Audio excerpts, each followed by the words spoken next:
Today I have the pleasure of introducing you to one of Iowa's most memorable alumni, Lew Montgomery. And before starting our program today, let me just provide you all with some background information about him. Lew earned his Bachelor of Arts degree in 1992. He is a former All Big Ten running back at the University of Iowa. And currently, he serves as Director of Community Engagement and Strategic Programs for the Center for Equity Learning at ACT. Montgomery leads ACT's community outreach strategy, focused on engaging students, families, educators, and communities to promote equity in learning and success. He is a native of Waterloo, Iowa, and he develops strategic programs, links partnerships, and coordinates efforts that improve learning opportunities for college-bound students and prepares individuals for college and career readiness. Lew also works with several local community organizations, school districts, colleges, and universities, kind of bridging the gap between opportunity and achievement. He was a starter and four-year letterman on the Hawkeye football team. He also served as co-captain under legendary coach Hayden Fry. So please welcome me today in having Lew join us. So Lew, it is great to see you again. How are you doing? I'm doing fantastic. Thank you so much, Liz, for that very, very warm welcome and bio. So thank you so much. It's a joy to be a part of the program today. Absolutely. And what the audience may not know about the two of us is that we actually met for the first time a little over a month ago, I think is when it was. And what I loved hearing about your story is that, you're from the state of Iowa and you were being recruited by the University of Iowa to come and play football. So tell me a little bit about that path that in your journey there. Yeah.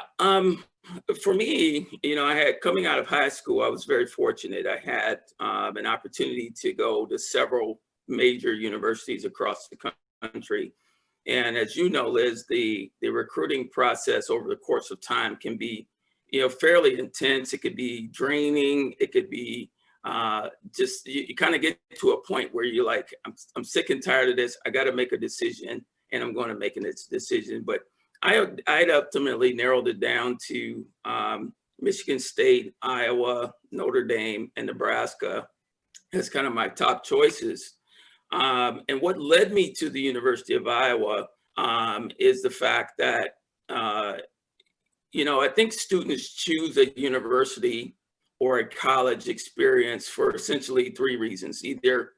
Particularly student athletes. It's either going to be the coach, it's going to be the school and the academic program that they may be interested in, or it's going to be the combination of both of those things. And for me, the University of Iowa hit all of those three things for me. I love the coach, I love the academic programs, and ultimately I love the community. And for me, I wanted to, while I had opportunities to go other places outside of Iowa, I really wanted to stay close to home. I wanted my parents to have an opportunity to see me play. But more importantly, and very unselfishly, I wanted young people, particularly young student athletes, like the ones that grew up in my neighborhood, like I did, to see an individual like me come from my community and my neighborhood of Waterloo, Iowa, and play on a big stage at the University of Iowa. So that was really my driving force to say, hey, community, young kid, you too can be a Big Ten football player at the University of Iowa if you work hard. So that was one of the reasons why I chose the University of Iowa. I will have to say that, and I don't like to name drop, but another reason why I chose the University of Iowa, Coach Dan McCarney and Dale Miller and Coach Carl Jackson did just an outstanding job of being honest with me. And what they shared with me was that they said, Lew, you play a skill position. Okay, you're a running back.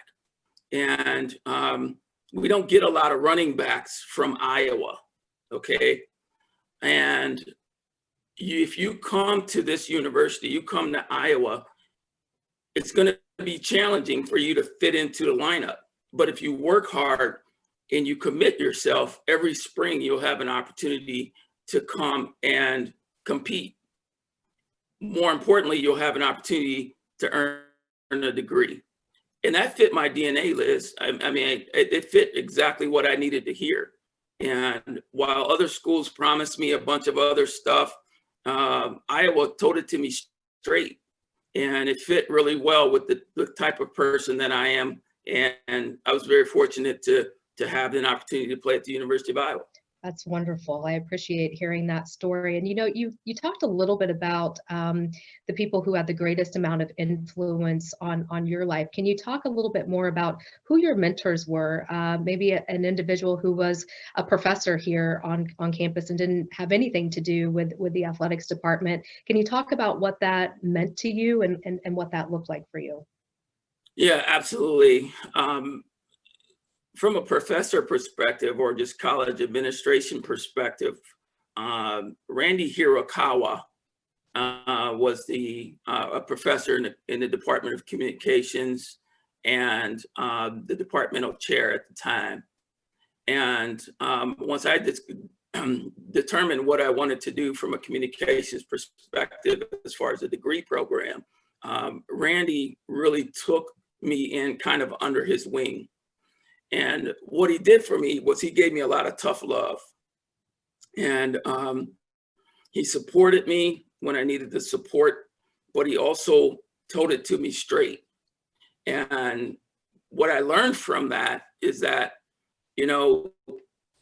he taught me a lot about, working through some difficult challenges. I was trying to manage my athletic schedule. I was trying to manage my academic schedule. And then somewhere in there, trying to find a social life, and so something had to give. And what he shared with me was that as a mentor, he said, you're going to be able to carry this education on for the rest of your life. So what you put into it and how closely you dedicate yourself academically will carry you the rest of your life. At some point, football is going to be over. At some point in time, your social environment will diminish to a certain degree once you get a family and start to settle down. But education will carry you for the remainder of your life. And that life lesson, Liz, really taught me about the realities of truly being that student athlete, and that's the reason why the student is before the athlete. And I really learned those kinds of things from Randy Hirokawa, and probably one of my best mentors at the University of Iowa when I was there. Well, so my background is obviously in student athlete academic services. Tell me what the services looked like back in the early 90s, late 80s, early 90s. Yeah, it was done very well. I mean, it was when I had to select my courses or classwork, the student support services offices were there and supported me. We obviously had to work around our football schedules and things like that. But more importantly, they provided me the guidance. They provided me some of the supports that I needed to be able to do what I needed to do to get the classes that I needed to graduate. And I took advantage of those. I mean, there was some semesters where I would carry 18-hour semesters because it was important for me to graduate. And I wanted to graduate as quickly as possible. And I was fortunate enough to graduate in 4 years without having to go to summer school, spend my last year working, taking some grad classes. But I wanted to graduate really quickly. So I buckled down. I took 18-hour semesters. I was taking night classes sometimes. I was up early in the morning, getting that first class out of the way and really dedicated myself academically.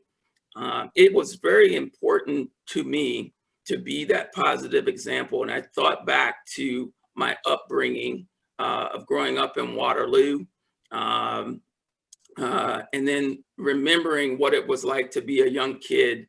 And I said, if I can do this and be one of the first folks out of my community or one of very few out of my community to make it to this level, I could ultimately set a trend for these young people who are coming behind me. So I wanted to show them academically it could be done as well as athletically. And the athletic student services office did a fantastic job of helping me get to my goal. That's wonderful. You mentioned earlier about the role that coaches play, obviously, in your success, not just as an athlete, but also as a student and more importantly, as a person. And you happen to play under, as I mentioned earlier, the legendary Hayden Fry. Tell me what it was like, what that experience was like, and what some of your most memorable moments were with Coach Fry. Well, first of all, Coach Fry, I mean, obviously a legend. I mean, like I said earlier, you choose a university for the coach, you choose it for the academic programs, and or a combination of both of those things. And Coach Fry was, first of all, he gave everybody a nickname. I mean, all of his players kind of had a nickname. And daily he would come behind me and put his arm around me and say, and he called me Flip Wilson. He said I looked like Flip Wilson. And I know some of you out there may remember who Flip Wilson was, but he said, Flip, what's going on with our football team? What do you think about this? Or what do you think we should do around, this upcoming game? And so he would have those very personable conversations with me. What I learned over the course of time as I began to kind of escalate in my career at the University of Iowa was that he was utilizing me to be his bell cow. And I never knew what a bell cow was, and I grew up in Iowa. But he really wanted me to be the pulse of the team, and he wanted to know what his players were doing. And so playing for Coach Fry gave you a sense of number one, stability, in the sense that you knew Coach was going to be there, you knew Coach was going to have your back. And then thirdly, Coach Fry, his humor, his Texas humor always kept us laughing. I mean, even in times when we were losing or we had a bad practice or you would make a mistake, there would be times when he'd stop the entire practice, get us all together in a huddle, and he'd start telling these Texas jokes. And it was just lighten the mood. And then we'd get back to business. That's the kind of coach he was. And I can't tell you enough how much respect I learned from him, or earned how much respect I have for him. But more importantly, he was a better person. His person, he always gave you the real down and dirty of what was happening. And Coach Fry provided that for me. As far as my most memorable moments at Iowa, was that the second part of the question? Mm-hmm. Well, there's three. There's two I'm going to share with you. The first one was somewhere there's recorded that I had a 19-yard punt return, which I think was probably a connection between Coach Fry and the opposing coach to see if I was paying attention. But the second, probably most memorable opportunity for me at Kinnick was I remember being a freshman, and I had no intentions on playing because I was a freshman. I was playing behind a gentleman by the name of Richard Bass. And Bass had been a 3-year starter up to that point, and he was a senior. So I didn't even plan on playing that particular day. So I'm on the sideline, I'm not paying attention. I'm just kind of talking to the crowd. I'm just having, my pads aren't strapped on. I can't find my helmet. And suddenly Richard Bass had to come out of the game real quick. And real quickly, all I hear is this yelling of, Lew, where's Lew at? So I finally scramble around the sideline. I find my helmet and I get ready to run out on the field. And Coach Fry grabs me by the back of my jersey and pulls me back, and he's going to send me in now, Liz, with the play. Okay, you got 70,000 people. Mentally, I'm not even there. My pads aren't strapped. And he sends me in with a pro right 75 XY squirrel in Z out. And he just pushes me out.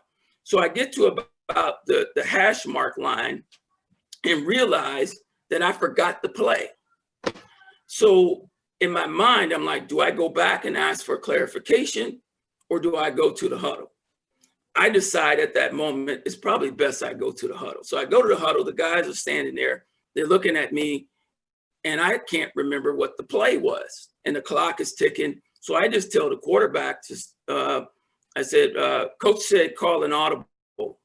So we break the huddle, and I get in my stance, and in my mind, I'm thinking, I'm about to get killed here because Coach is going to freak out. And then realize, Liz, that I forgot the snap count. So I jump off sides. All of this kind of happening all at once.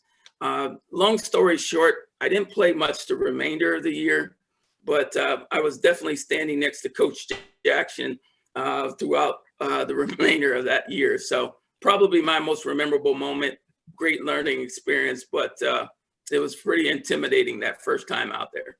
I believe it. I believe it. Now, do you remember your first touchdown in Kinnick Stadium? Do you remember that?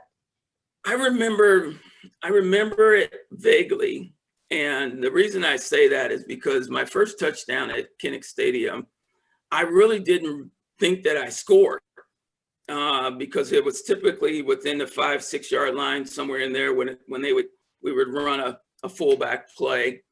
And I didn't think that I scored because I hadn't done it before. So I get up like I'm getting ready to run back to the huddle. And then all of a sudden I get scooped up by a 315-pound lineman.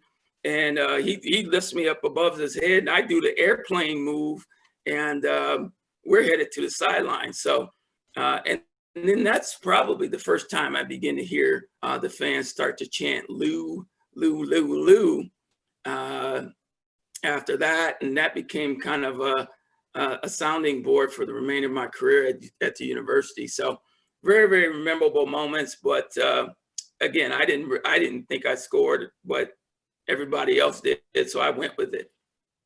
That's awesome. So you have had to overcome a lot of adversity in your life and in your career. Can you talk about how your time at Iowa prepared you for those moments in life? Yeah, I think one of the things that the University of Iowa has taught me is that, number one, I think the university teaches you a lot about one thing and a little bit about a lot of different things. Okay, so what I mean by that is that, with my degree program, I know pretty good at, what I learned from a major perspective. But what it also provides you is a little bit about the sciences. It teaches you about, so many other things as well. So you leave the University of Iowa a well-rounded person. Also, the University of Iowa teaches you a lot, or has taught me a lot about culture and the importance of cultural diversity.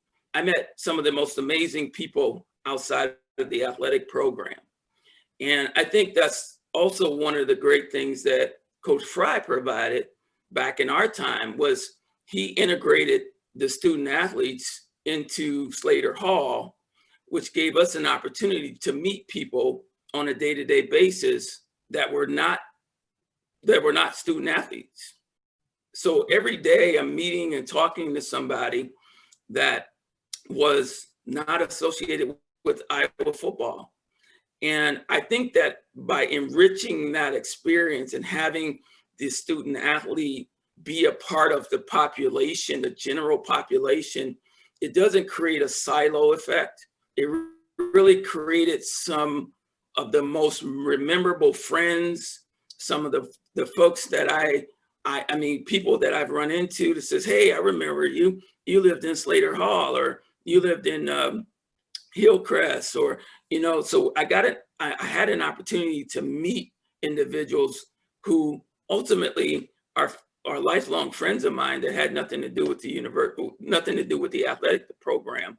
So those life skills, the learning to navigate the university, learning to meet people, learning to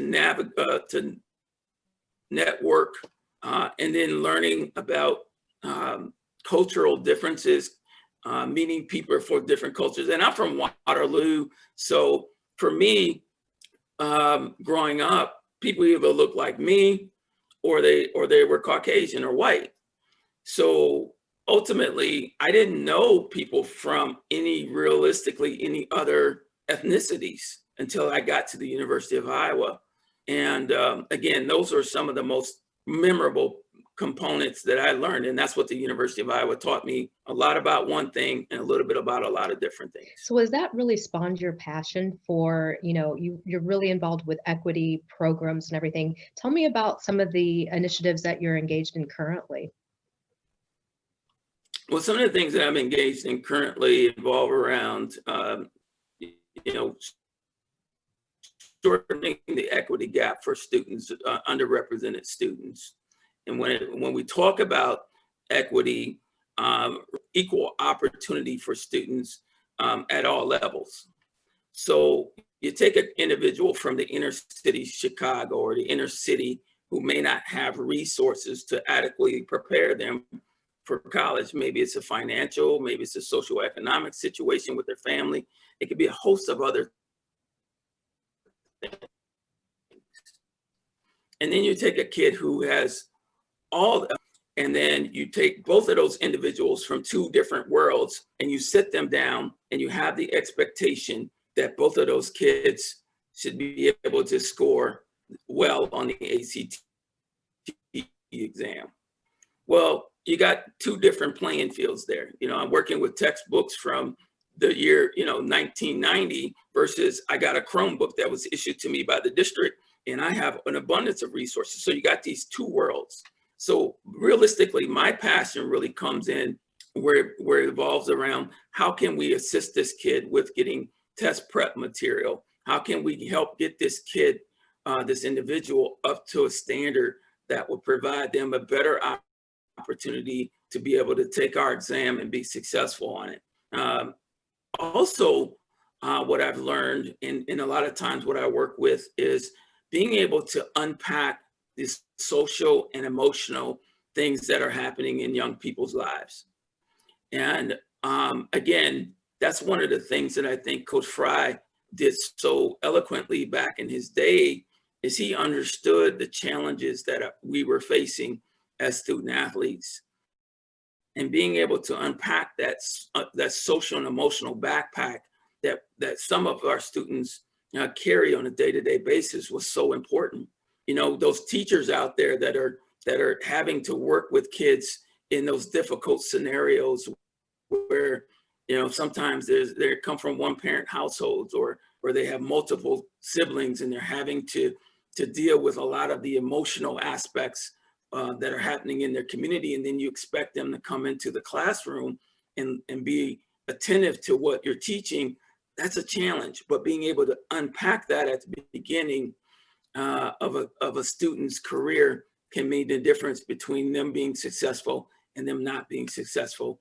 So that's where my passion really comes from, is understanding the road that these kids have taken, trying to shorten that equity gap, and then providing opportunities within ACT and taking that information back to ACT and saying, hey, here's what our students, our underrepresented students are facing. How can we make it better and easy for them to also compete on the next level?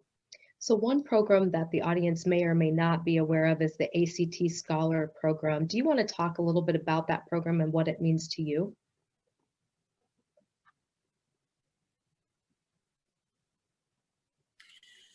Yeah, our ACT Scholars Program, our CEO at the time and the board of directors at ACT at the time endowed $2 million to Kirkwood Community College. And then another $5 million to the programmatic components of it really evolved around providing underrepresented students who wanted to take a community college track an opportunity to attend tuition free. And then on the university and the University of Iowa's end, it was designed for individuals who are studying either master's or PhD programs. And those students would be able to achieve a master's or PhD program tuition free. I took over the program in 2014, and in doing so, I've altered the program to enhance it to the point where at the University of Iowa, students who are pursuing master's and PhD programs have an opportunity now to pursue their degrees, but we also added a stipend component. These students also have an opportunity because they're doing their research. They also need to live. So not only are we taking care of their financial tuition component, we're also taking care of their personal needs to a certain degree as well. At the Kirkwood level, I've expanded the project or the scholarship to also include certificate programs that individuals who may be interested in pursuing that track. Obviously, associate degrees and things of that nature, but I've expanded that core to include pretty much every major option that's available at Kirkwood. In both programs, we have, at the University of Iowa program, we have about 14 students enrolled. We've graduated 7 students through the program since 2010. And the endowment in itself is still intact. So we've been reinvesting the dollars based off of the interest. So that endowment has been intact. Also, Kirkwood's endowment too has also been kept intact as well at $2 million. And they have roughly, we've graduated 126 students, somewhere around about 100, we have somewhere around 85 to 90 students in that program currently as well. So both programs have been extremely well. I managed both of those programs for ACT as a liaison, but we have great relationships, as well as with Kirkwood's Foundation. That's wonderful. You know, you are so actively involved in not just Iowa City, but our surrounding communities, and really making a difference in the lives of young people. And so I guess my question to you is, you know, you have a lot of people on the line listening today. You know, what advice would you give to them on how they can impact and improve the lives of students who are hoping to go to college one day? I think it's important that students feel welcomed at the University of Iowa. And, you know, from a diversity perspective, I really think that Iowa City's culture in itself, I think being very intentional with our discussions around diversity. Those students who are looking to go to the University of Iowa, need to feel the culture. They need to feel the academic experience, and they really need to feel welcomed in the community.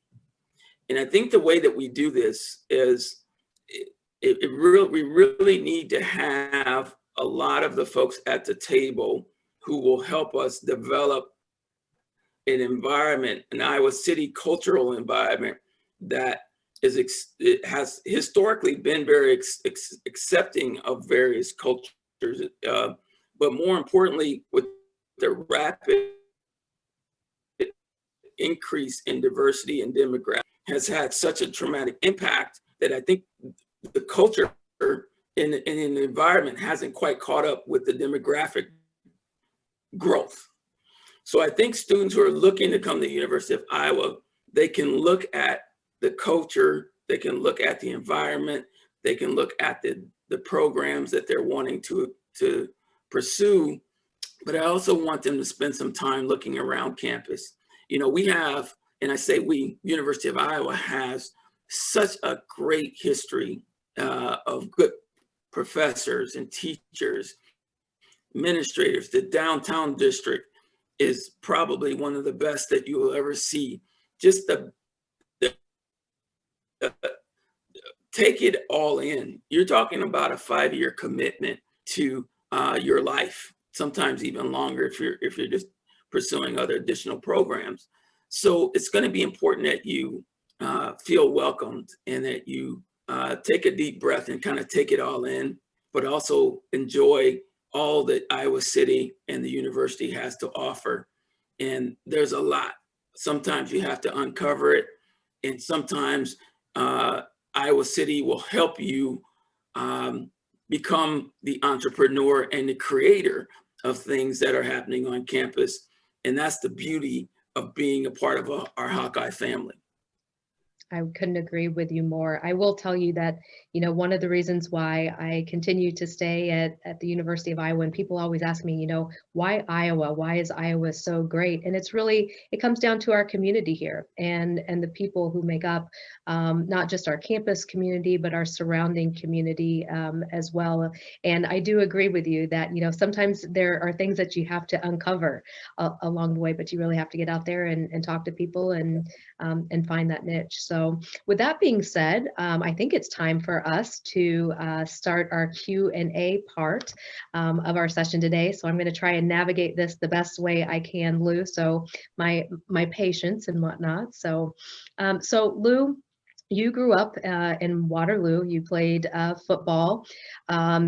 I think someone was surprised to see in 2018 that your hometown was named by 24/7 Wall Street as the worst city in the country for Black Americans based on the wide gaps in income, unemployment, and home ownership along racial divides. How has growing up in Waterloo affected you, both positively and negatively? And how do you believe white Iowans can better understand the challenges facing our fellow Black Iowans?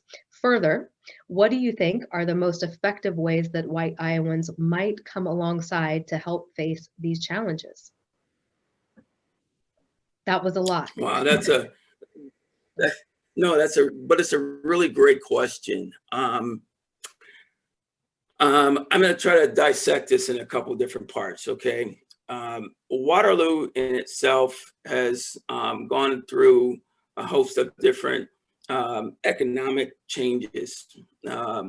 Growing up, there was industry that was pretty prevalent in Waterloo. There was a raft packing company, which employed a lot of folks, families. There was John Deere, who was booming at the time.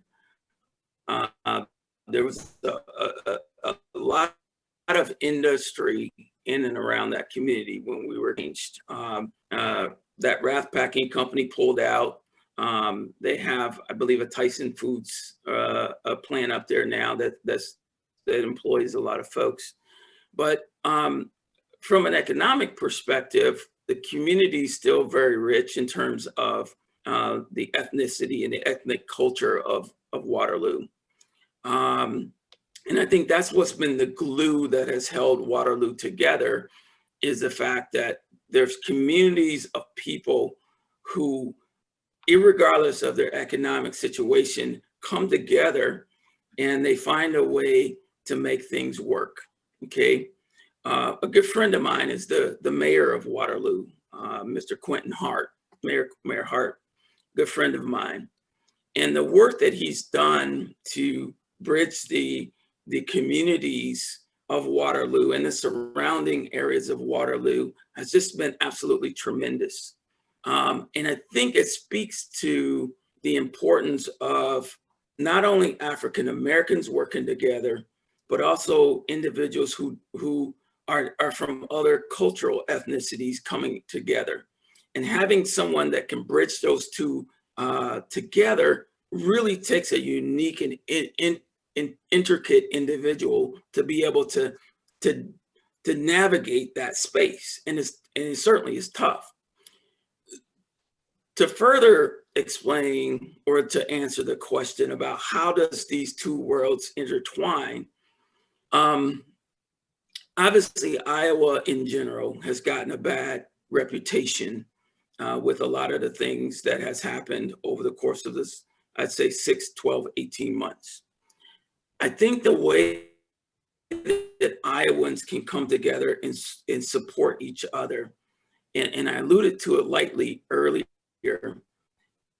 really evolves around us becoming intentional in our conversations. Historically, as we've kind of tap danced around the issue of race, we've tap danced around issues that sometimes are different because we just typically never took the time to understand what it's like to be an African American in a culture, in an environment that isn't welcoming to you. So we need to have more direct conversations around the race and having more direct conversations with our law enforcement so that everybody can begin to understand what those sensitivities look like. You know, as a professional, professional and African American, you know, there are times when I don't feel comfortable, and those times are sometimes can be very dangerous in a sense because I can be perceived in a way that can be taken the wrong way, or if a person doesn't understand my cultural background, or maybe there's a way that I may come off or present myself can be taken the wrong way, could be very devastating. So the way that Iowans can better support African American community is by realistically having those conversations and making it intentional and really becoming the voice. I think, you know, and providing outlets for folks to have those kinds of conversations.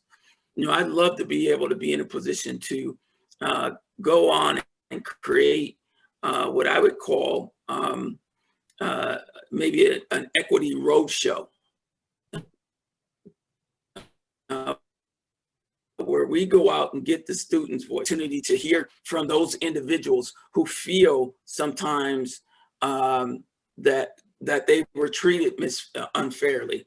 And we need to be able to bring that voice back to individuals who are able to impact change and make a difference.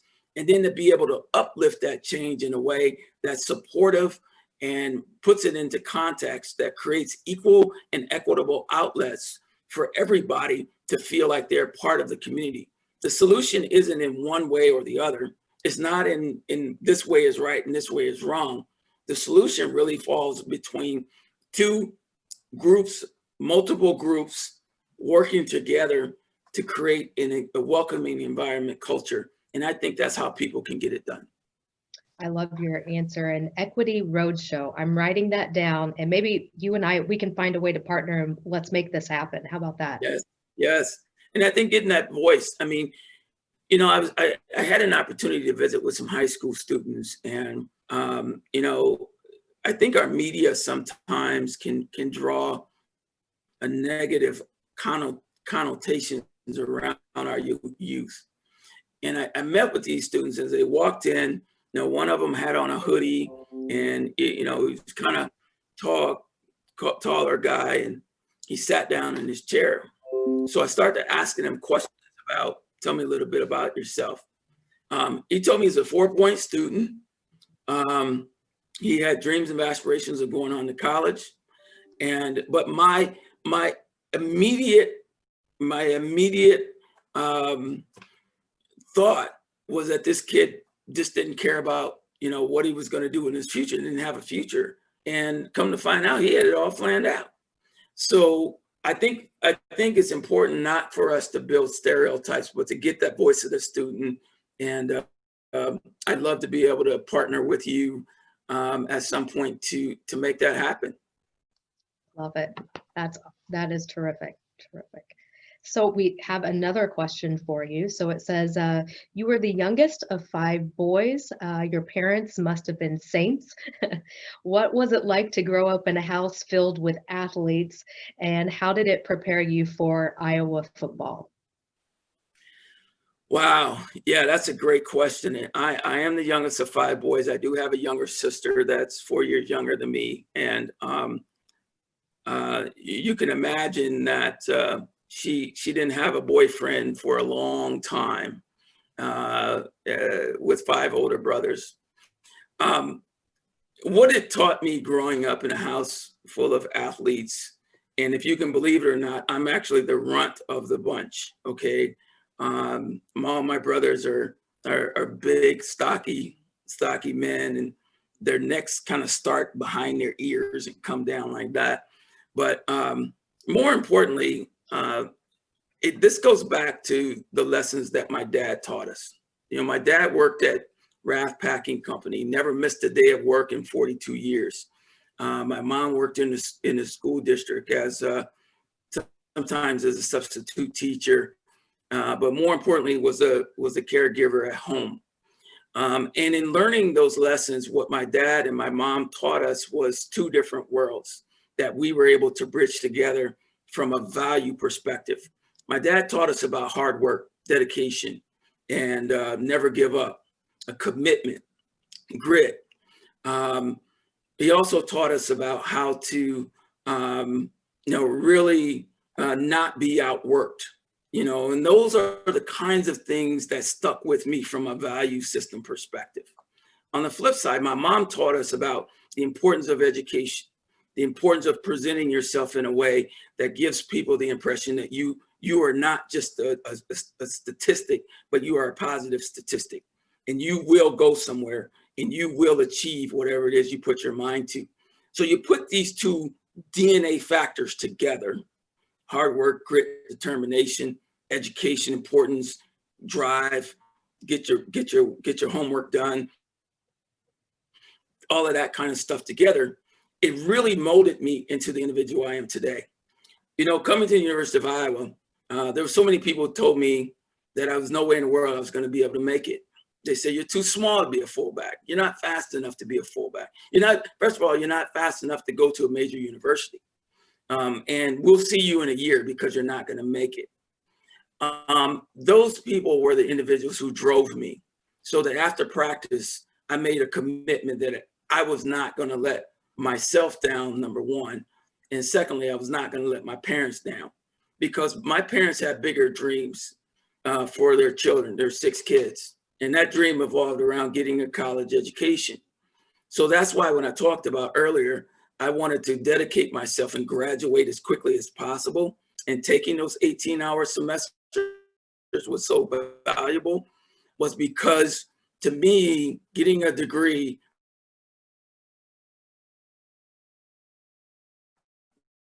was something that no one could ever take away from me.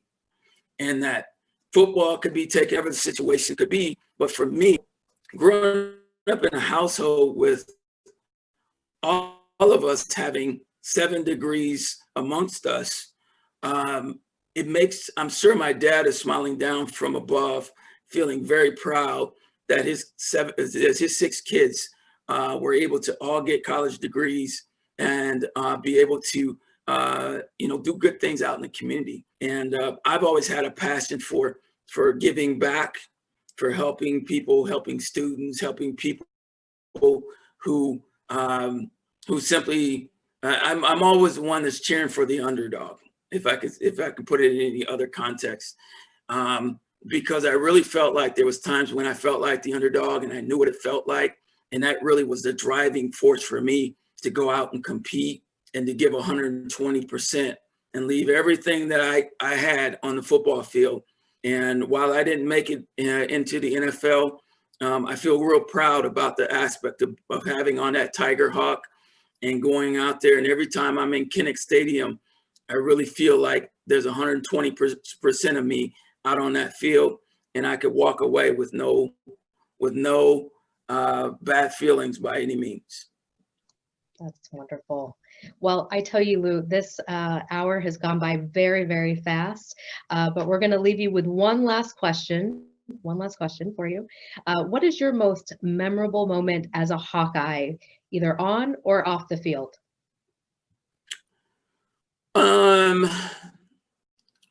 Probably my most, well, there's 2, and I'll share them really quick. Probably the most memorable component for me at Iowa was getting off the CAM bus at the foot of the right by the Union, and having to walk up that hill to the Pentacrest every single day. And I just didn't know how people did it. And then I had back when I was in college, I had a pickup truck that was a rear wheel drive. So then I remember trying to get up that hill in the winter months and sliding all the way back down that hill, you know, trying to avoid the CAN bus. So that was a memorable moment. On the field, probably my most memorable moment was when we played in the Rose Bowl in 1990.